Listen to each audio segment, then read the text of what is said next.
يقول يا شعر ذا اليوم كل شيء لك مباح، القاف والابداع والنظم الجديد، بوجودكم يا اهل الوجوه اللي سماح حكامنا سادات دولة بوسعيد، اهل العمايم والخناقر والسلاح، واهل السيوف اللي يفلون الحديد، في ظلهم عشنا بطيبه وانشراح، وعمان دايم من جديد في جديد.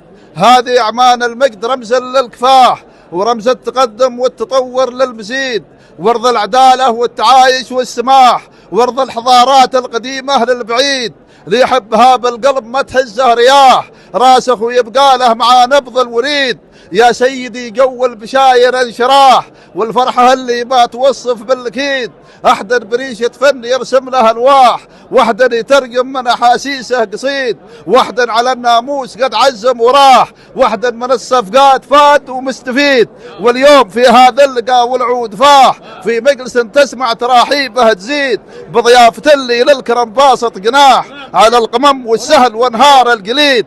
هذا ابو تيمور للقمه وشاح، اسمه يفك الصعب ويدين العنيد. اكبر فخر يا سيدي واكبر شرف واكبر نجاح اني امامك سيدي قلت القصيد.